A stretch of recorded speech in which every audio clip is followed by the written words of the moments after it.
Many would argue Alone in Tokyo is the best solo in Rust, and he's decided to let us in on some of his secrets for being successful as a solo player. The only thing is, Tokyo doesn't talk. In fact, he only sings.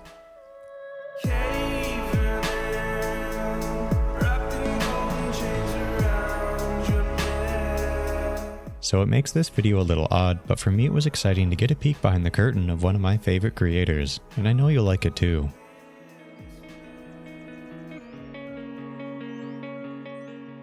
First up is the strategy behind progressing as a solo. When playing solo, there's more pressure to be time efficient.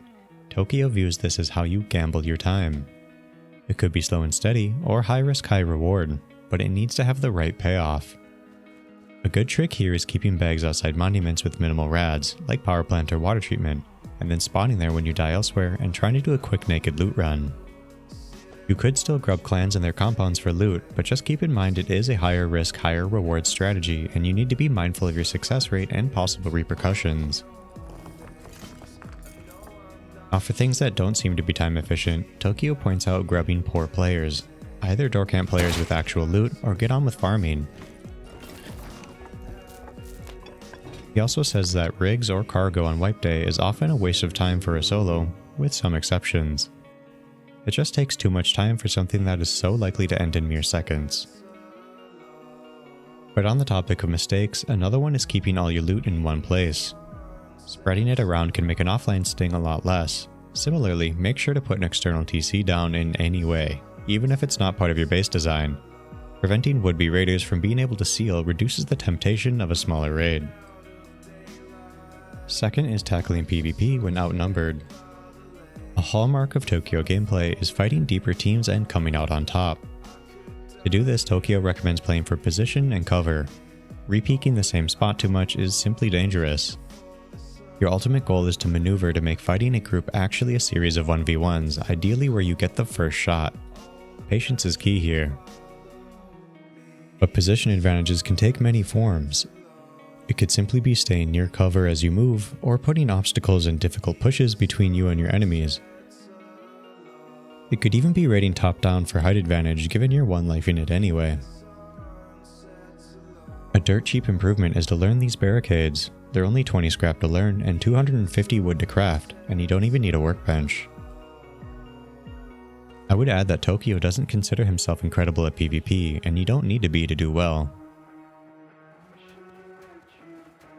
Then when you do land the kills, take passes over the body first just in case someone is camping it, then loot what you need, not necessarily everything.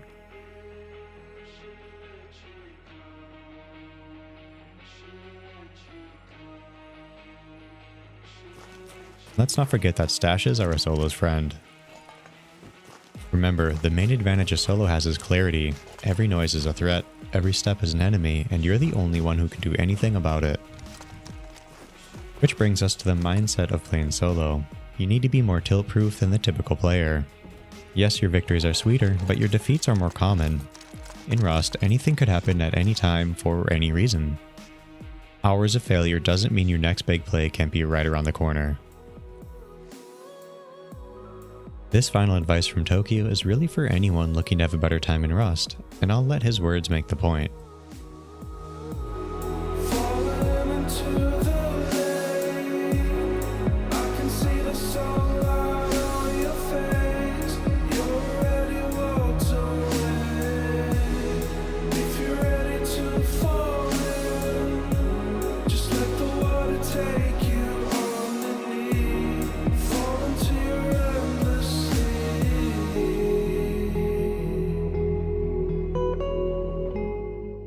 Let's thank Tokyo for sharing this with us, and if you want to hear more from him or even other creators about their own expertise, let me know in the comments, and then be sure to subscribe so you don't miss future videos. I hope this has been helpful, and thank you for watching.